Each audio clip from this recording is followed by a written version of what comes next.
So in this part we are going to discuss types of relation. तो बारी बारी से समझेंगे कि what is empty relation, universal relation, identity relation, reflexive relation, symmetric relation and transitive relation. चलिए तो start करते हैं इसको। तो सबसे पहले समझते हैं कि व्हाट इज एम्प्टी रिलेशन। तो एम्प्टी रिलेशन क्या होता है कि मान लो कि एक रिलेशन जो है वो A to B डिफाइंड है, ठीक है, such that if no elements of A, if no elements of set A is related to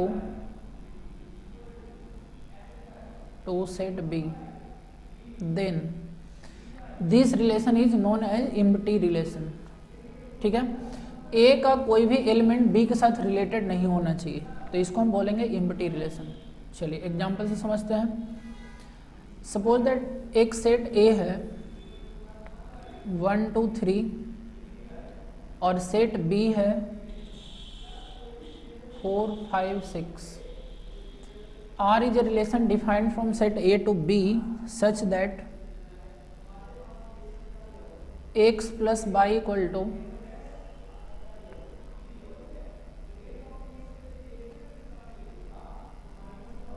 15। ठीक है, here x belongs to A and y belongs to B। तो ये जो रिलेशन है empty relation में, कैसे एम्प्टी रिलेशन का क्यों एग्जांपल है, देखो मान लो कि यहाँ पे एक दो सेट है 1 2 3, सेट A का एलिमेंट है, सेट B का जो एलिमेंट है वो है 4 5 6। क्या कोई भी दो ऑर्डर्ड पेयर मिलेगा जिसको ऐड करने से 15 आएगा? आप किसी के साथ भी देख लो, 1 को 4 के साथ ऐड करेंगे तो 15 नहीं होगा, 1 को 5 के साथ, सिमिलरली 1 को 6 के साथ, किसी को भी ये ऐड करने से 15 नहीं आ रहा। तो this relation is empty and it is denoted by 5। ठीक है, तो यहाँ हम बोल सकते हैं कि A का जो कोई भी एलिमेंट है B के कोई एलिमेंट के साथ रिलेटेड नहीं है। ठीक है, तो ये एम्प्टी रिलेशन होगा। आई होप क्लियर होगा, एकदम आसान है डेफिनेशन। सेकेंड नंबर में आ जाते हैं जिसे हम लोग बोलते हैं आइडेंटिटी रिलेशन। अच्छा, सबसे पहले universal relation.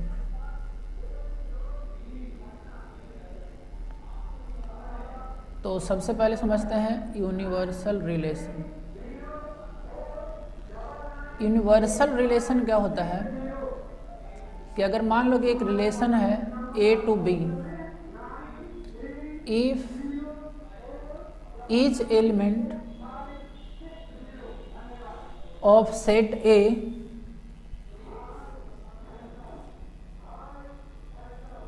is related to every element of set B, then R is, यानी कि जो रिलेशन होगा is known as universal relation. Universal relation, तो यहाँ पे क्या होगा कि जो R होगा वो A क्रॉस B के इक्वल होगा। यहाँ पे A to B डिफाइंड। अगर सिर्फ सेट A पे रिलेशन डिफाइंड होता, ऐसे रहता कि R डिफाइंड होता सिर्फ A, R is defined on set A,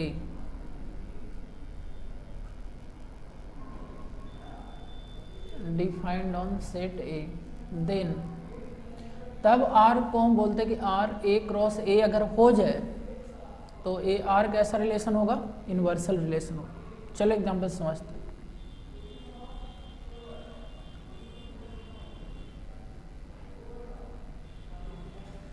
ठीक है, तो एग्जाम्पल से समझने की कोशिश करते हैं। सपोज दैट एक सेट है 1 2 3 और R इस पे एक रिलेशन है सेट A पे।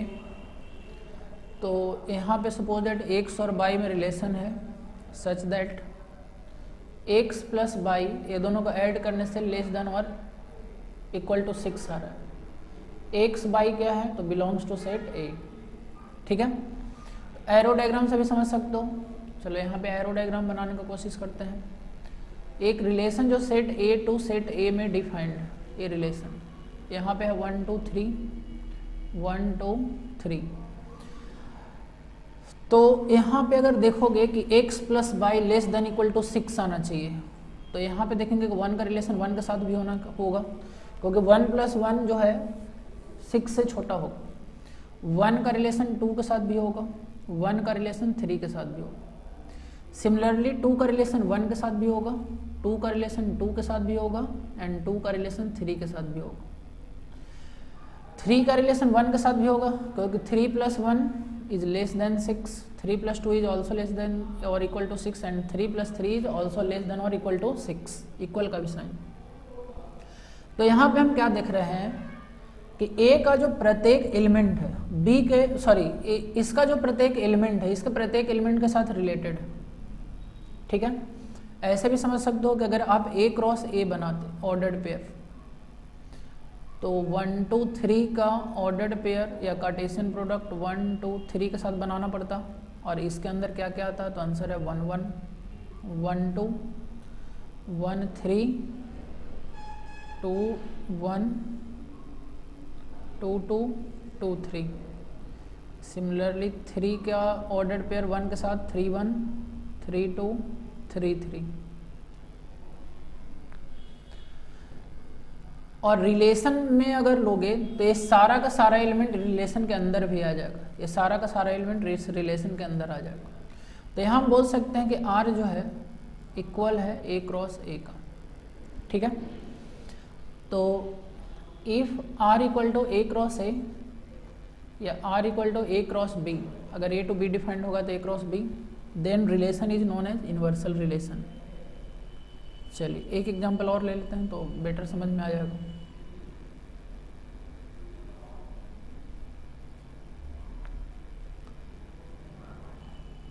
सपोज दैट एक सेट है 2 4 6, सेट B है 2 4।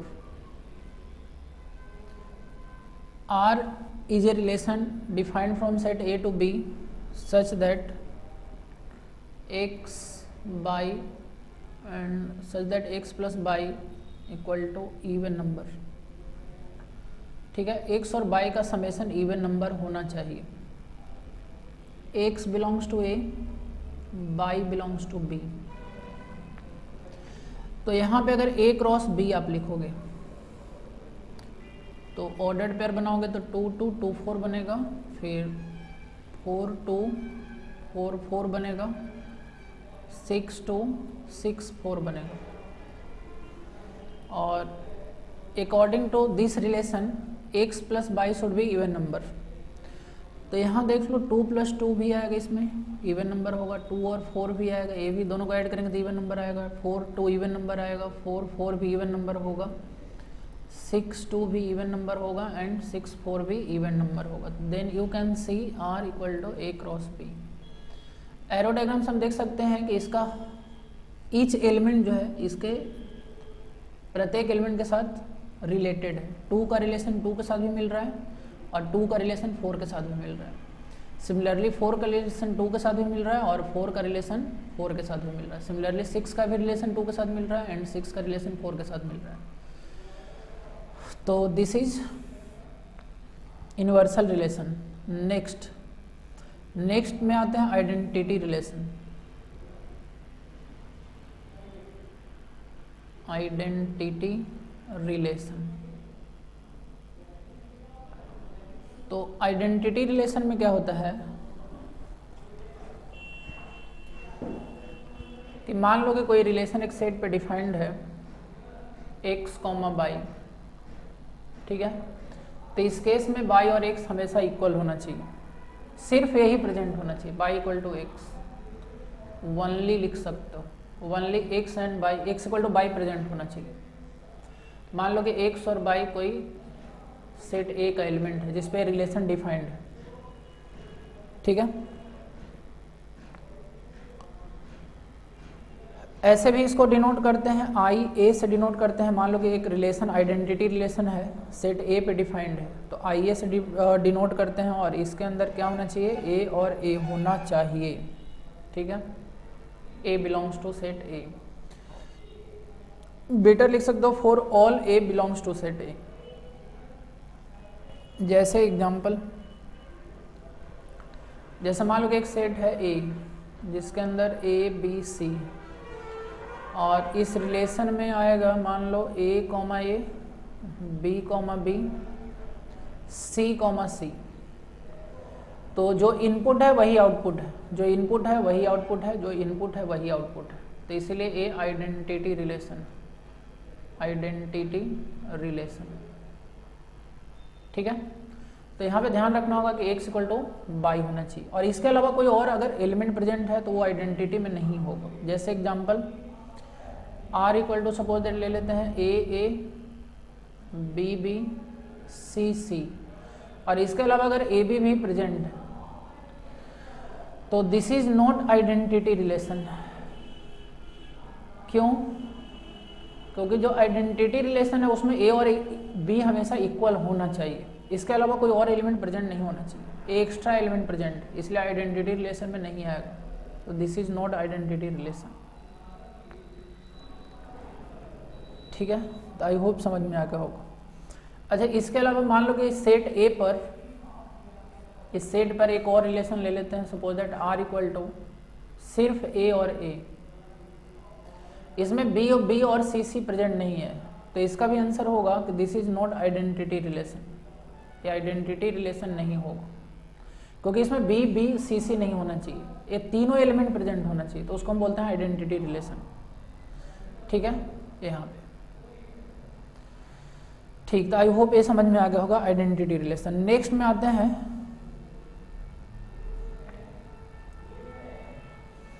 तो नेक्स्ट टाइप में आ जाते हैं रिफ्लेक्सिव, रिफ्लेक्सिव रिलेशन। तो नेक्स्ट टाइप में आ जाते हैं रिफ्लेक्सिव रिलेशन, और ये इंपॉर्टेंट है, रिफ्लेक्सिव, सिमेट्रिक एंड ट्रांजिटिव। ये बोर्ड एग्जाम के लिए as well as JEE level के लिए, दोनों के लिए इंपॉर्टेंट। तो व्हाट इज रिफ्लेक्सिव रिलेशन? तो if a belongs to R for each a belongs to A, ठीक है। तो देखने में तो लग रहा है कि ये आइडेंटिटी टाइप का ही है, उसी टाइप का डेफिनेशन है, लेकिन दोनों में अंतर है। वहाँ लिखा हुआ था कि only A and A present होना चाहिए, यहाँ ए और ए के अलावा कोई और एलिमेंट भी हो सकता है। चलिए एग्जांपल से समझते हैं। जैसे मान लो कि एक सेट है ए बी सी, और इस पे एक रिलेशन है आर, और इस रिलेशन के अंदर suppose that a B B c c है, तो ये आइडेंटिटी, मान लो कि ये R1 ले लेते हैं, तो ये आइडेंटिटी रिलेशन भी है, साथ ही साथ रिफ्लेक्सिव भी है, आइडेंटिटी भी है and as well as reflexive भी, ठीक है। सेकंड एग्जांपल, तो सेकंड एग्जांपल में सपोज दैट ले लेते हैं a B B c c a b. तो this relation is not identity but reflexive, reflexive है तो यस रिफ्लेक्सिव है, लेकिन आइडेंटिटी नहीं है, but not identity, identity relation नहीं। चलो ले लेते हैं R3, A B B C, इस टाइप का कुछ रिलेशन। क्या ये रिफ्लेक्सिव है? तो आंसर है नॉट रिफ्लेक्सिव। तो हमको देखना पड़ेगा कि ये तीनों तो प्रेजेंट है ही, इसके अलावा और एलिमेंट प्रेजेंट हो सकता है या नहीं भी हो सकता है। ये तीनों एलिमेंट का प्रेजेंट होना जरूरी है। अगर सेट ए बी सी, इसमें जो भी एलिमेंट है, तो ए बी बी और सी सी, यानी कि डायगोनल एलिमेंट प्रेजेंट होना मस्ट है। देखो डायगोनल एलिमेंट कहने का मतलब क्या है, जैसे मान लो कि ऐसे भी हम लोग रिप्रेजेंट करते हैं, ए क्रॉस ए या ऑर्डर्ड पेयर को।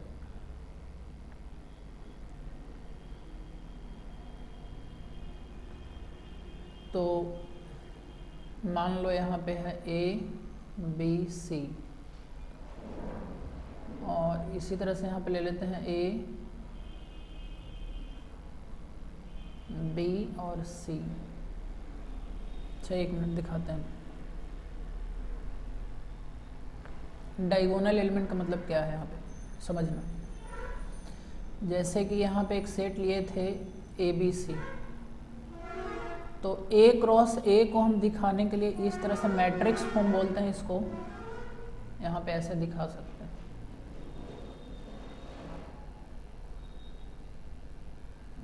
वन टू थ्री एलिमेंट है तो 1 2 3 4 बन गया। एक मिनट फिर से,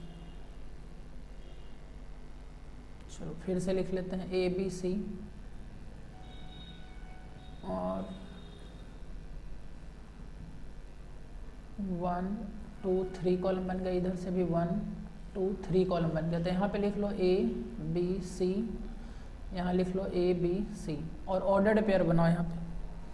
तो ए बनेगा, ए बी बनेगा और ए सी बनेगा।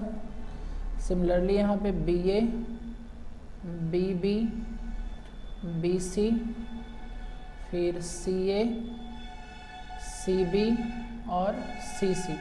ए ऑर्डर्ड पेयर बना किसमें, ए क्रॉस ए में। ठीक है, तो ये तीनों को बोलते हैं diagonal element, A B B और सी सी। इसको हम बोलते हैं डायगोनल एलिमेंट,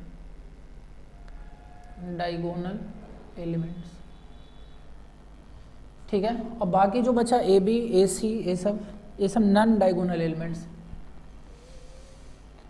ठीक है, तो रिफ्लेक्सिव के लिए क्या बताया गया कि रिफ्लेक्सिव के लिए तीनों डायगोनल एलिमेंट का होना प्रेजेंट है, यानी कि ए बी बी और सी सी ये तीनों का होना मस्ट है। इसके अलावा कोई और एलिमेंट हो सकता है या नहीं भी हो सकता है। ठीक है, उसे रिफ्लेक्शन में कोई फर्क नहीं पड़ेगा, लेकिन diagonal element must present. Diagonal element present होना ही है। ठीक है, ये तीनों जो डायगोनल एलिमेंट है वो प्रेजेंट होना ही है, तभी ये रिफ्लेक्सिव होगा, अदरवाइज रिफ्लेक्सिव नहीं होगा। इसके अलावा नॉन डायगोनल एलिमेंट प्रेजेंट हो भी सकता है, नहीं भी हो सकता, उससे हमको कोई फर्क नहीं पड़ेगा। जैसे अगर यहाँ ए बी इंक्लूड कर ले तो भी रिफ्लेक्सिव होगा, अगर ए बी इंक्लूड नहीं करे तो भी रिफ्लेक्सिव होगा। ठीक है, तो आई होप समझ में आ गया होगा रिफ्लेक्सिव के लिए। और एक दो के एग्जांपल ले लेते हैं। जैसे मान लो कि सेट पे ऐसे रहता ए बी बी सी ए, क्या ये रिफ्लेक्सिव होगा? तो आंसर है नॉट रिफ्लेक्सिव, क्योंकि ऑल डायगोनल एलिमेंट्स इसमें प्रेजेंट नहीं है। तो आई होप समझ में आ गया होगा। चलिए, तो ये रिफ्लेक्सिव है। और रिफ्लेक्सिव में हम क्या देखते हैं कि ए का रिलेशन किसके साथ होना चाहिए? ए के साथ होना चाहिए। तो हम ऐसे भी लिख सकते हैं कि ए का रिलेशन ए के साथ होना चाहिए, या ऐसे भी लिख सकते हैं कि ए बिलोंग्स टू आर, उस रिलेशन का हिस्सा होना चाहिए। या तुम बोलो कि सेल्फ रिलेटेड होना चाहिए, ए का रिलेशन ए के साथ होना चाहिए, तो इसको हम बोलते हैं रिफ्लेक्सिव। और एग्जांपल कर लेते हैं इस पे। तो कुछ जैसे देखिए, कुछ इस टाइप का एग्जांपल आपको मिलेगा कि L1 L2 दो लाइन है और ये दोनों में रिलेशन है पैरेलल का, और आपको लिखेगा कि रिलेशन क्या है। तो रिलेशन डिफाइंड है एक सेट ए पर, और सेट ए क्या है? तो मान लो कि रिलेशन डिफाइंड है सेट ए पर, और ए में क्या है? तो set of all lines in a plane. ठीक है, प्लेन में जितना भी लाइन हो सकता वो सबका कलेक्शन क्या है? सेट ए है, और ए रिलेशन जो डिफाइंड है वो सेट ए पे। अब तुमसे पूछेगा कि इज ए जो आर है वो रिलेशन रिफ्लेक्सिव है कि नहीं है। तो इसमें ये सोचना पड़ेगा कि L1 जो है वो पैरेलल L1 का है कि नहीं। तो आंसर है कि yes, you can write L1 parallel L1। अभी बहुत सारे बच्चों को इसमें कन्फ्यूजन होता है कि L1 और L1 पैरेलल कैसे हो गया। देखो दो लाइन पैरेलल है तो उसका डेफिनेशन क्या होता है कि दोनों के बीच में डिस्टेंस हमेशा सेम है, ठीक है, distance between two lines is same then both lines are parallel. तो आप सोचो कि L1 और दोनों लाइन को अगर बहुत क्लोज करोगे और क्लोज कर दो, एक दूसरे पे ओवरलैप कर दो, मान लो कि एक लाइन यहाँ पे है L1 और दूसरा लाइन इसी पे ओवरलैप कर दी, वो भी है L1, तो दोनों के बीच में डिफरेंस जो है वो डिक्रीज होकर 0 हो गया। तो डिफरेंस तो ऑलवेज सेम है ही, तो we can right L1 parallel L1, यानी कि L1 का रिलेशन L1 के साथ है अकॉर्डिंग टू दिस रिलेशन। तो जो पैरेलल दो लाइन के बीच में पैरेलल का जो रिलेशन है वो रिफ्लेक्सिव है, तो आंसर है कि yes it is reflexive, it is reflexive, ये रिफ्लेक्सिव रिलेशन होगा। ठीक है, और एग्जाम्पल कर लेते हैं।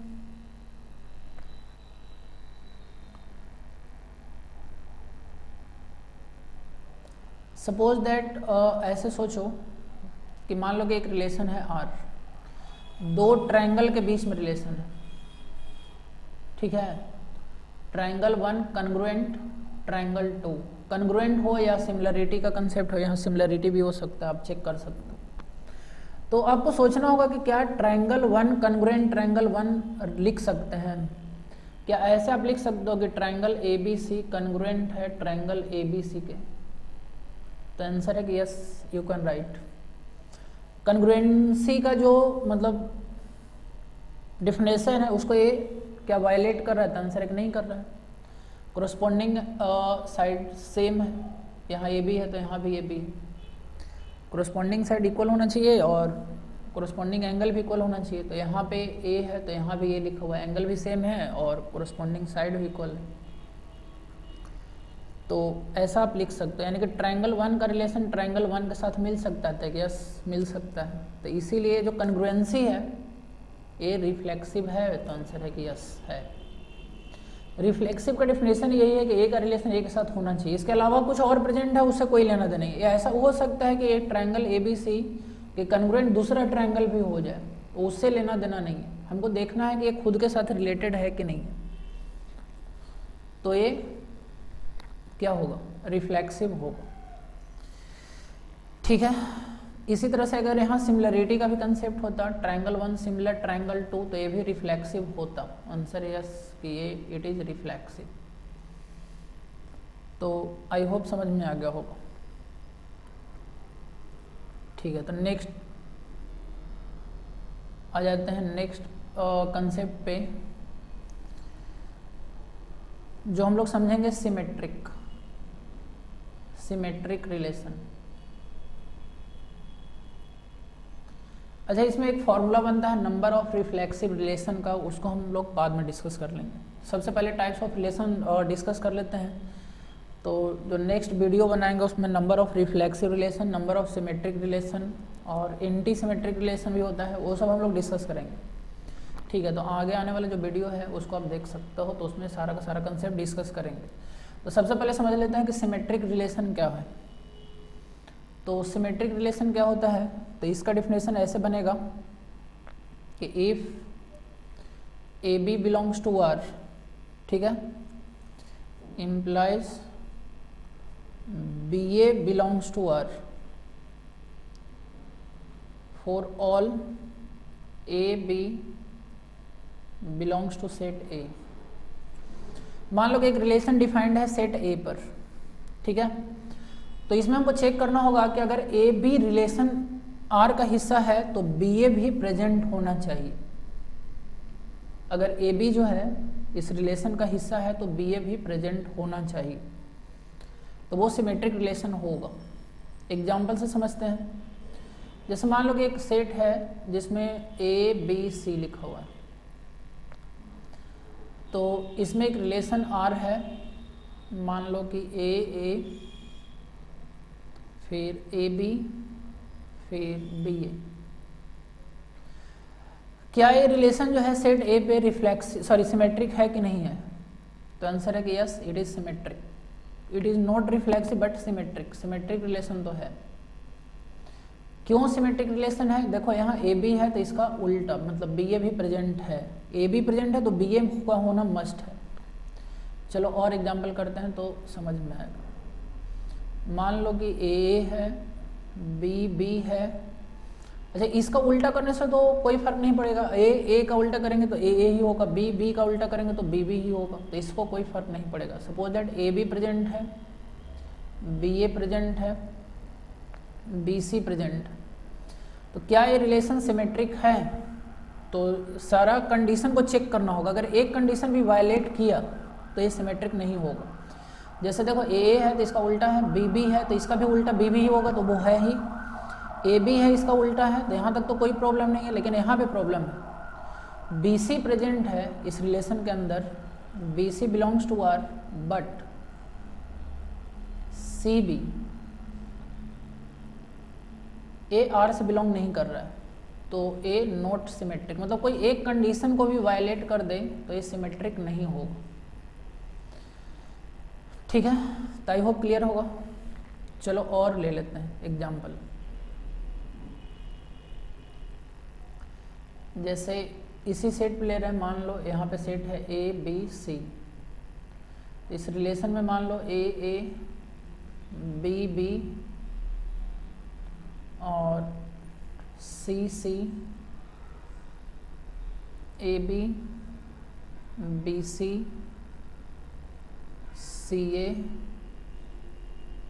सी बी ए। ठीक है, मान लो कैसा है। तो आप लोग को बताना है कि क्या ये रिलेशन जो है वो सिमेट्रिक है या नहीं है। तो चेक करते हैं, यहाँ से ए और ए है, इसका उल्टा भी वही होगा, तो इसमें तो कोई चेक करने की ज़रूरत ही नहीं है। ठीक है, फिर ए बी है, अगर ए है तो इसको चेक करना है कि बी ए है कि नहीं है, तो यस बी ए भी है। बी सी है तो सी बी है, तो यस सी बी भी है। सी ए है लेकिन इसका क्या उल्टा प्रेजेंट है, तो आंसर है कि नहीं प्रेजेंट है। तो यहाँ लिखेंगे कि c a belongs to R but a c does not belongs to R, therefore it is not symmetric. ये सिमेट्रिक नहीं है। चलो और एग्जांपल करते हैं। मान लो कि एक रिलेशन ऐसे है, ए यानी आइडेंटिटी रिलेशन ले लेते हैं, बी बी और सी और सी। क्या ये रिलेशन सिमेट्रिक है? तो आंसर है कि यस इट इज सिमेट्रिक, क्योंकि ए है तो इसका उल्टा तो है ही, बी बी है तो इसका उल्टा है ही, सी है तो इसका उल्टा है, तो ये सिमेट्रिक होगा। चलो एक रिलेशन ले लेते हैं फाई, एम्प्टी रिलेशन। क्या ये सिमेट्रिक है? तो आंसर है कि yes it is also symmetric. क्यों? क्योंकि इसमें कोई ऐसा कंडीशन नहीं मिल रहा है जिसको हम बोल सकते हैं कि सिमेट्रिक नहीं है। सिमेट्रिक नहीं है कब बोलना है? तो जब ए बी प्रेजेंट है और इसके उल्टा मतलब बी ए प्रेजेंट नहीं है, तो ये सिमेट्रिक, अगर ऐसा है तो सिमेट्रिक नहीं होगा। यहाँ तो इसके में कोई कंडीशन वायलेट नहीं कर रहा है, ऐसा तो इसका वायलेशन थोड़ी क्या ना हो रहा है यहाँ पे। ठीक है, तो फाई आप याद रखना कि ये सिमेट्रिक होगा। और एक relation suppose that A cross ए ले लेते हैं, ए क्रॉस ए। क्या ये रिलेशन सिमेट्रिक है? जैसे इसका हम अगर ए क्रॉस ए करते तो इसमें सारा पेयर प्रेजेंट होता, इसमें ए भी प्रेजेंट होता, बी भी होता प्रेजेंट, सी भी प्रेजेंट होता और ए सी भी होता तो सी ए भी प्रेजेंट होता। ठीक है, अगर ए भी प्रेजेंट होता है तो बी ए भी प्रेजेंट होता। तो आंसर है कि yes Cartesian product of A cross A it is also symmetric, ये सिमेट्रिक रिलेशन होगा। तो ये दोनों इंपॉर्टेंट है, फाई और ए क्रॉस ए, ये दोनों सिमेट्रिक रिलेशन है कि नहीं है? तो आंसर है कि यस है। चलो एक रिलेशन और ले लेते हैं। मान लो कि R equal to A B है। क्या ये रिलेशन सिमेट्रिक है? तो आंसर है कि ये रिलेशन सिमेट्रिक नहीं है, नॉट सिमेट्रिक। क्यों सिमेट्रिक नहीं है? क्योंकि ये भी प्रेजेंट है तो इसका उल्टा प्रेजेंट यहाँ पे नहीं है, बी ए नहीं है। तो आई होप क्लियर हो गया होगा सिमेट्रिक का। तो इतना एग्जाम्पल करने से मेरे ख्याल से क्लियर होगा। चलो कुछ एग्जाम्पल और करते हैं। जैसे इस टाइप का एग्जाम्पल कर लेते हैं कि मान लो कि एक रिलेशन है वैसे ही दो लाइन के बीच में, such that L1 parallel L2।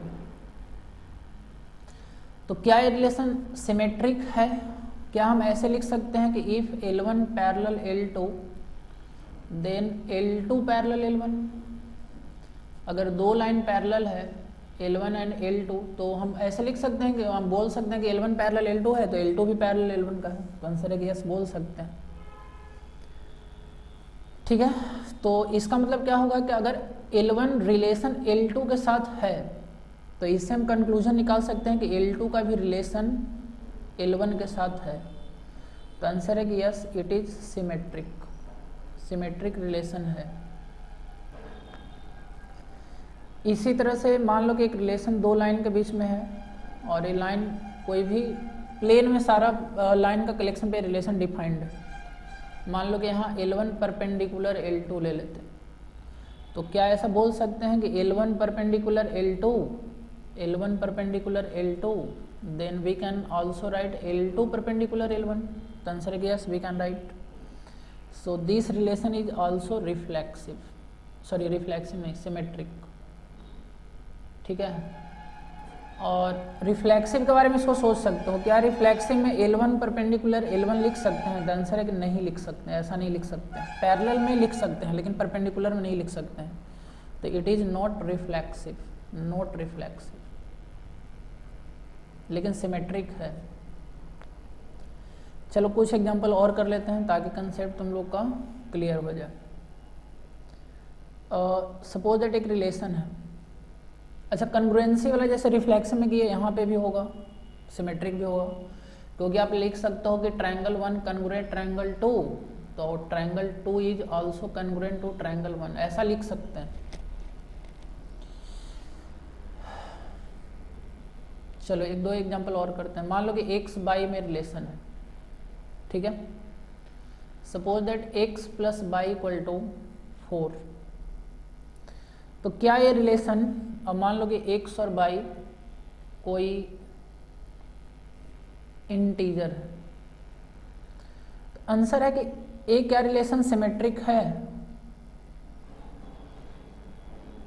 एक क्वेश्चन है कि ये सिमेट्रिक रिलेशन है या नहीं है, तो इसको आप चेक कर सकते हो कि अगर x का रिलेशन y के साथ, तो क्या रिलेशन है कि x plus y equal to 4, तो क्या इसका उल्टा लिख सकते हैं कि y plus x equal to 4? तो आंसर है कि यस लिख सकते हैं। अगर 3 और 1 4 हो रहा है तो 1 और 3 भी तो 4 ही हो, दोनों को ऐड करने से 4 ही आएगा, तो लिख सकते हैं, कोई प्रॉब्लम नहीं इसमें। ठीक है, तो यहाँ पे बोल सकते हैं कि y का रिलेशन x के साथ भी मिल रहा है, देयरफॉर इट इज सिमेट्रिक है, तो यस इट इज सिमेट्रिक, ये है।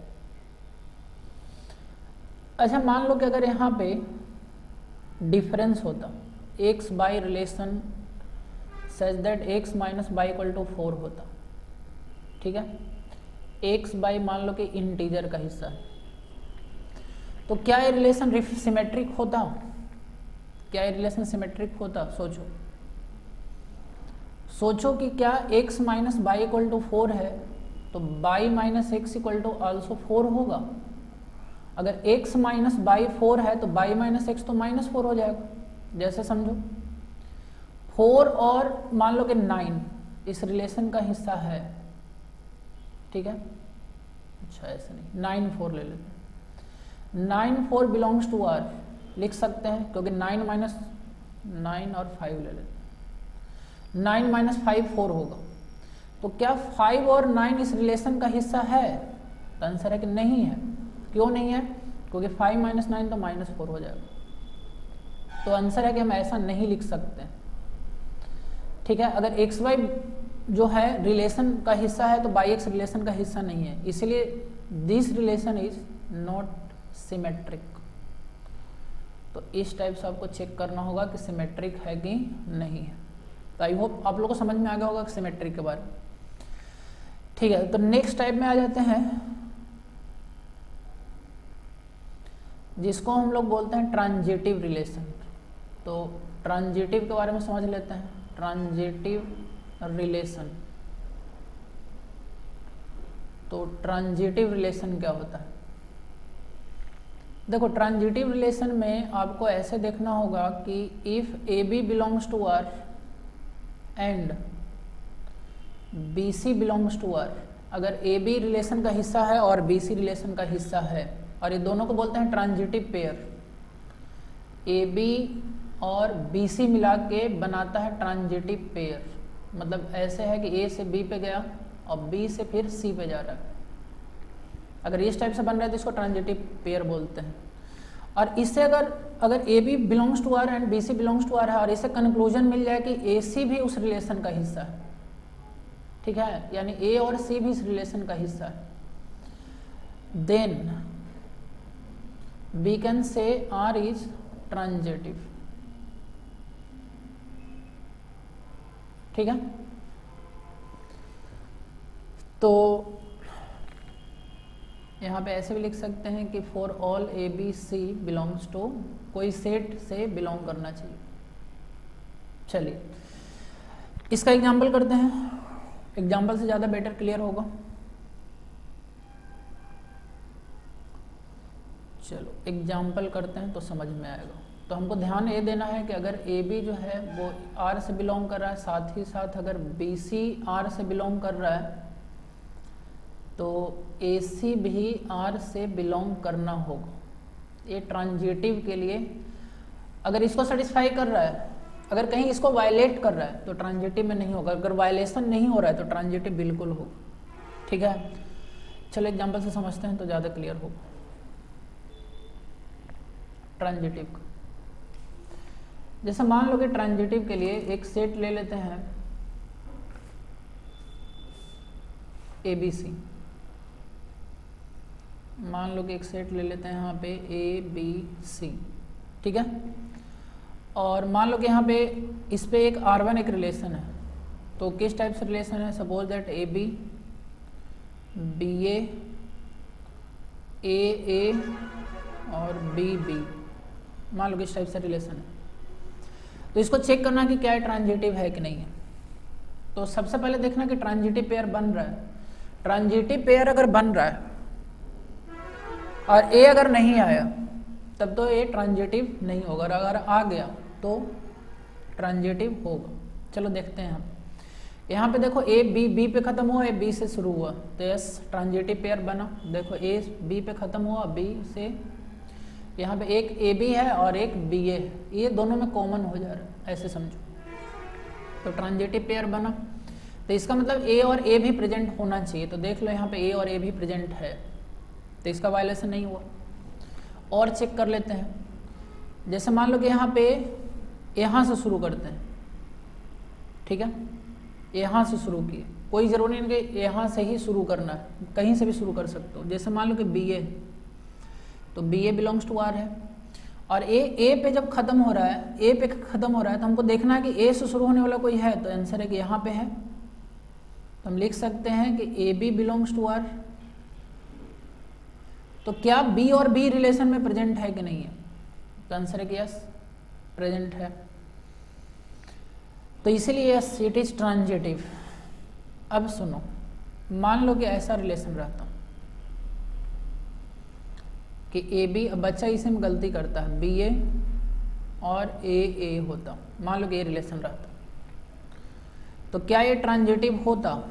देखो बच्चा क्या करता है गलती, यहाँ चेक किया, यहाँ चेक किया, ए बी है बी ए है, ऐसे चेक किया कि ए का रिलेशन बी के साथ है, फिर बी का रिलेशन ए के साथ है, ट्रांजिटिव पेयर बना, ए और ए होना चाहिए, देखा ए और ए है, तो इसलिए लिख दिया कि ये ट्रांजिटिव है।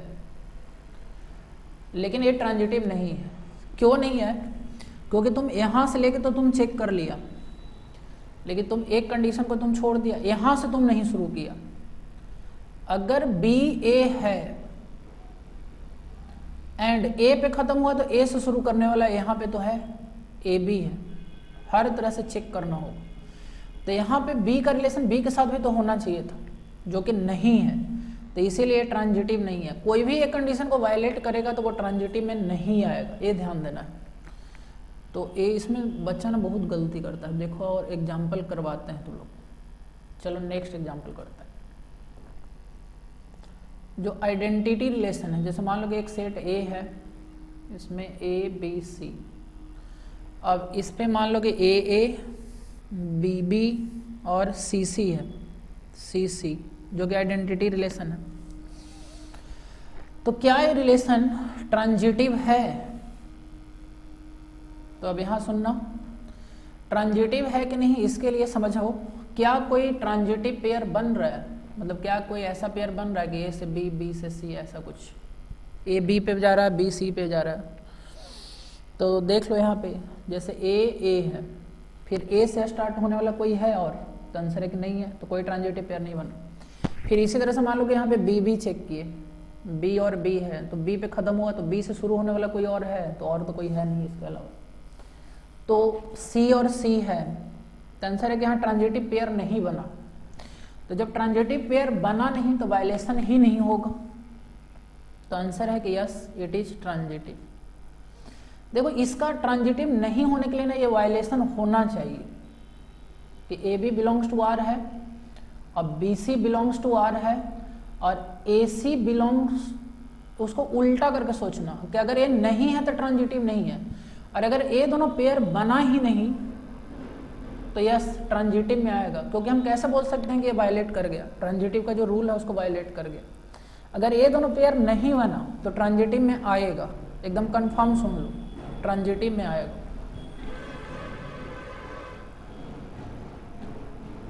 तो ये जो रिलेशन है ये ट्रांजिटिव है, तो आंसर है कि यस इट इज ट्रांजिटिव, ये ट्रांजिटिव का हिस्सा है, क्योंकि कोई ट्रांजिटिव पेयर नहीं बना और वायलेशन नहीं हुआ। तो एक चीज याद रखना, देखो नोट करके हम लिख देते हैं कि जो आइडेंटिटी रिलेशन होता है, ठीक है, वो सिमेट्रिक भी होता है, रिफ्लेक्सिव तो है ही, रिफ्लेक्सिव भी होगा और साथ ही साथ ट्रांजिटिव भी होगा। ये पॉइंट याद रखना, आइडेंटिटी रिलेशन सिमेट्रिक भी होगा, रिफ्लेक्सिव भी होगा, ट्रांजिटिव भी होगा, ये तीनों होगा। चलो और एग्जांपल करते हैं थोड़ा बेटर समझ के लिए। जैसे मान लो कि एक रिलेशन लिए जिसमें सिर्फ ए बी लिखा हुआ है, is this relation is transitive, तो हमको चेक करना है कि क्या इसका वायलेशन हो रहा है कि नहीं। अगर नहीं वायलेशन हो रहा है तो ट्रांजिटिव में आएगा। अगर A B belongs to R and B C belongs to R, तो ट्रांजिटिव पेयर बना ही नहीं। अगर ट्रांजिटिव पेयर नहीं भी बन रहा है तो ए ट्रांजिटिव हो जाएगा, yes it is transitive relation, क्योंकि ट्रांजिटिव का जो रूल है उसको तो वायलेट नहीं कर रहा है। अगर ऐसा होता कि ए बी बनता, बी सी बनता और ए सी नहीं होता, तब ट्रांजिटिव नहीं होता। तो आंसर है कि yes it is transitive relation. चलो और एग्जांपल ले लेते हैं। मान लो कि ए बी है और ए सी है, ठीक है, तो यहाँ बी पे खत्म हुआ, बी से कोई शुरू होने वाला है, तो आंसर है कि नहीं है, बी से शुरू होने वाला नहीं है। इसमें भी देख लो, सी पे खत्म हुआ, सी से कोई शुरू होने वाला है, तो नहीं है, तो ट्रांजिटिव पेयर नहीं बना। तो नहीं बना तो भी ये ट्रांजिटिव रिलेशन में आएगा, ट्रांजिटिव रिलेशन है, ठीक है। और एक एग्जांपल ले लेते हैं, मान लो कि एग्जांपल ले लेते हैं सी ए बी सी, क्या ये ट्रांजिटिव रिलेशन है? सोचो, सी ए पे खत्म हुआ, ए से शुरू होने वाला कोई है तो नहीं है। इसको उठा के चेक करते हैं, बी सी पे खत्म हुआ, सी से शुरू होने वाला है, तो हाँ है, तो ट्रांजिटिव पेयर बन गया। देखो बी सी पे खत्म हुआ, पहले इसको उठाए, फिर सी से शुरू होने वाला यहाँ है, तो आंसर है कि है, तो सी ए पे खत्म हुआ, तो ये ट्रांजिटिव पेयर तो बन गया। तो ट्रांजिटिव पेयर जब बना तो बी ए भी होना चाहिए था, जो कि यहाँ पे प्रेजेंट नहीं है। तो सिंस बी ए जो है वो इसका हिस्सा नहीं है, therefore it is not transitive.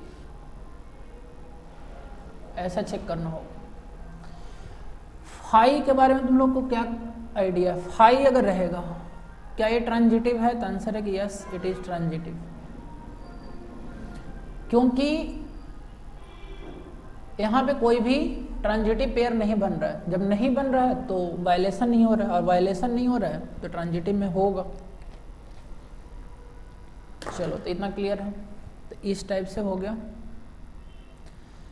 Next में इस टाइप का कुछ एग्जांपल कर लेते हैं। जैसे मान लो कि ए वाला क्वेश्चन लिए थे कि L1 पैरेलल L2,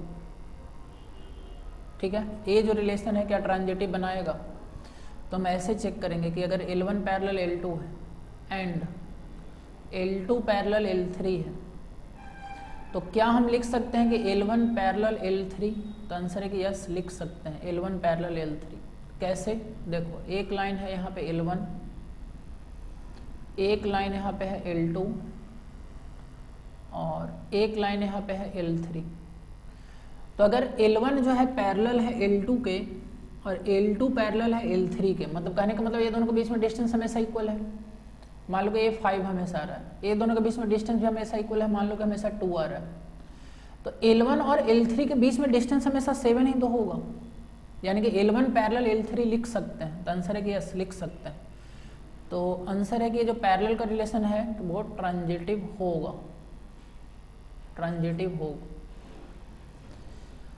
चलो एक केस और करते हैं। मान लो कि यहाँ पे ऐसे रहता परपेंडिकुलर का रिलेशन, दो लाइन के बीच में परपेंडिकुलर का रिलेशन, L1 परपेंडिकुलर L2, तो क्या ये रिलेशन ट्रांजिटिव होगा? तो सोचो, क्या ऐसे लिख सकते हो कि L1 parallel L2 and L2 parallel perpendicular L3, तो क्या इससे हम लिख सकते हैं कि L1 परपेंडिकुलर L3? जो रिलेशन L1 का L2 के साथ है वही रिलेशन L2 का अगर L3 के साथ है तो क्या L1 और L3 में रिलेशन है? क्या ऐसा हम लिख सकते हैं? तो आंसर है कि नहीं लिख सकते हैं। क्यों नहीं लिख सकते हैं? चलो यहाँ समझने का कोशिश करते हैं। देखो, एक लाइन है L1 और A परपेंडिकुलर है L2 पे, तो यहाँ हो गया L2, ये दोनों के बीच में 90 डिग्री का एंगल बन रहा है, तो बोल सकते हैं कि परपेंडिकुलर है। और L2 परपेंडिकुलर है एक और लाइन L3 पे, ये दोनों के बीच में परपेंडिकुलर का रिलेशन है। तो यहाँ से क्लियरली विजिबल है कि अगर ये दोनों लाइन एक प्लेन में होगा, ठीक है, तो यहाँ से क्लियरली विजिबल है कि L1 L3 के पैरेलल हो जाएगा, परपेंडिकुलर तो नहीं होगा। तो इसीलिए परपेंडिकुलर नहीं लिख सकते, इसलिए कंडीशन वायलेट कर रहा है। तो इसीलिए जो परपेंडिकुलर का रिलेशन यहाँ पे होगा वो ट्रांजिटिव नहीं होगा, नॉट ट्रांजिटिव, नॉट ट्रांजिटिव, ठीक है। इसी तरह से मान लो कि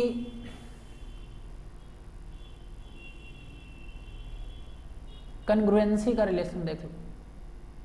मान लो कि कन्ग्रुएंट, दो ट्रायंगल कन्ग्रुएंट, तो क्या लिख सकते हैं कि ट्रायंगल 1 कन्ग्रुएंट है ट्रायंगल 2 के एंड ट्रायंगल 2 कन्ग्रुएंट है ट्रायंगल 3 के। तो क्या इसे लिख सकते हैं कि ट्रायंगल 1 जो होगा वो कन्ग्रुएंट होगा ट्रायंगल 3 के, ठीक है। कहने का मतलब कि अगर ऐसा हो रहा है कि ट्रायंगल 1 ट्रायंगल 2 के साथ रिलेटेड है, ट्रायंगल 2 ट्रायंगल 3 के साथ रिलेटेड है, तो क्या ये दोनों भी कन्ग्रुएंट होगा? तो आंसर है कि यस, हो सकता है, कोई प्रॉब्लम नहीं, इसमें होगा ही, हो सकता है कि होगा ही। तो आंसर है कि ये कन्ग्रुएंसी का जो रिलेशन है वो ट्रांजिटिव भी है, ठीक है। तो I hope transitive, reflexive and symmetric समझ में आया हो। अब देखो, एक और इसमें बच गया जिसको हम बोलते हैं इक्विवेलेंस रिलेशन। तो लास्ट में कर लेते हैं इक्विवेलेंस रिलेशन। तो इक्विवेलेंस रिलेशन क्या होता है? वैसा रिलेशन जो रिफ्लेक्सिव भी है, सिमेट्रिक भी है एंड ट्रांजिटिव भी है, जो तीनों को फॉलो कर रहा है। रिफ्लेक्सिव भी है, सिमेट्रिक है, ट्रांजिटिव है। अगर तीनों कंडीशन को फॉलो कर रहा है तो उस इक्विवेलेंस को हम बोलेंगे, उस रिलेशन को बोलेंगे इक्विवेलेंस रिलेशन। जैसे अभी जो कन्ग्रुएंसी वाला कंसेप्ट बताया कि ट्रायंगल 1 और ट्रायंगल 2 कन्ग्रुएंस है, ये रिलेशन का मान लो कि हिस्सा है, तो ये रिलेशन में आप चेक कर सकते हो कि ट्रायंगल 1 कन्ग्रुएंट ट्रायंगल 1 लिख सकते हैं, तो यस लिख सकते हैं, तो ये रिफ्लेक्सिव भी है। ऐसा लिख सकते हैं कि ट्रायंगल 1 कन्ग्रुएंट ट्रायंगल 2 के है, तो इससे हम लिख सकते हैं ट्रायंगल 2 कन्ग्रुएंट ट्रायंगल 1, तो आंसर लिख सकते हैं, तो रिलेशन सिमेट्रिक भी होगा। साथ ही देख लो, अगर ऐसे लिखे कि ट्रायंगल 1 कन्ग्रुएंट है ट्रायंगल 2 के एंड ट्रायंगल 2 कन्ग्रुएंट है ट्रायंगल 3 के, तो क्या लिख सकते हैं कि ट्रायंगल 1 कन्ग्रुएंट ट्रायंगल 3, तो यस लिख सकते हैं, तो ये ट्रांजिटिव भी है। ट्रांजिटिव भी है। तो this relation is equivalence relation. क्यों? क्योंकि रिफ्लेक्सिव भी है, सिमेट्रिक भी है एंड ट्रांजिटिव भी है। ठीक है, तो और एक आधो एग्जांपल कर लेते हैं ट्रांजिटिव का, कंसेप्ट और क्लियर हो जाएगा। चलो, एक रिलेशन ऐसा है, मान लो 1 1 2 2 3 3, और ये रिलेशन जो है सेट ए पे डिफाइंड है 1 2 3 पे। मान लो 2 3 है, 3 2 है प्रेजेंट, और मान लो 1 3 है और 3 1 है। ठीक है, अब चेक करना है कि ए रिलेशन जो है वो इक्विवेलेंस है कि नहीं है, इक्विवेलेंस रिलेशन है कि नहीं है। तो सबसे पहले देखो, चेक करो रिफ्लेक्सिव है कि नहीं है। तो रिफ्लेक्सिव के लिए तुम लोग को बताया कि 1 का 1 के साथ रिलेशन होना चाहिए, 2 का 2 के साथ, 3 का 3 के साथ, यानी कि डायगोनल एलिमेंट प्रेजेंट होना चाहिए। तो आंसर है कि यस, रिफ्लेक्सिव है। सिमेट्रिक में क्या चेक करेंगे कि अगर ए और बी प्रेजेंट है तो इसका उल्टा बी और ए भी प्रेजेंट होना चाहिए। तो चेक कर लेते हैं, 2 3 है तो उल्टा 3 2 है, 1 3 है तो 3 1 है। तो आंसर है कि yes, it is symmetric relation. अब बच गया ट्रांजिटिव। तो ट्रांजिटिव चेक करते हैं। तो ट्रांजिटिव के लिए सबसे पहले देखना होगा कि ट्रांजिटिव पेयर बन रहा है कि नहीं। यहाँ 2 3 है, देखो 2 3 है, 3 2 प्रेजेंट है, तो 2 2 प्रेजेंट है। तो आंसर है कि यस, यहाँ पे है। फिर चेक कर लिए 3 2, यहाँ से चेक कर लिए 3 2 से शुरू करके चेक कर लिए। ठीक है, 3 का रिलेशन 2 के साथ है, फिर 2 का रिलेशन 3 के साथ है, तो 3 3 प्रेजेंट है। तो आंसर है कि यस, यहाँ प्रेजेंट है। चलो और चेक करते हैं, 1 3 से शुरू करके किए, 1 3 प्रेजेंट है।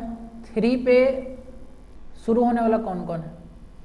तो 3 से शुरू होने वाला एक तो यहाँ पे प्रेजेंट है, यहाँ पे देख लो 3 2। तो 1 का रिलेशन 3 के साथ, 3 का रिलेशन 2 के साथ, 1 2 प्रेजेंट होना चाहिए। क्या 1 2 कहीं प्रेजेंट है? 1 2 प्रेजेंट है तो नहीं है, तो ट्रांजिटिव नहीं होगा। तो this relation is not equivalence. Reflexive symmetric तो है लेकिन ट्रांजिटिव को वायलेट कर रहा है। कैसे वायलेट कर दिया? तो हम लिखेंगे कि यहाँ पे 1 3 इसका हिस्सा था और 3 2 इस रिलेशन का हिस्सा था, लेकिन 1 और 2 इस रिलेशन का हिस्सा नहीं है, मतलब ये इसे बिलोंग नहीं कर रहा है, तो इसलिए वायलेट कर दिया, इसलिए ट्रांजिटिव नहीं है। चलिए, तो आई होप इस वीडियो में आप लोग को reflexive, symmetric, transitive and equivalence relation अच्छी तरह से समझ में आ गया होगा। और नेक्स्ट वीडियो जब करेंगे तो उसमें हम लोग करेंगे 2 रिलेशन और बच गया, एंटी सिमेट्रिक और एसिमेट्रिक रिलेशन क्या होता है। और उसके नेक्स्ट वीडियो में हम लोग पढ़ेंगे कि number of reflexive, number of symmetric relation या नंबर ऑफ इक्विवेलेंस रिलेशन कैसे कैलकुलेट करते हैं। वो भी एग्जाम के लिए काफ़ी इंपॉर्टेंट है। ठीक है, कि नंबर ऑफ रिफ्लेक्सिव कैसे कैलकुलेट करते हैं, नंबर ऑफ सिमेट्रिक कैसे कैलकुलेट करते हैं। चलिए, तो आज इतना ही रहने देते हैं। Thank you.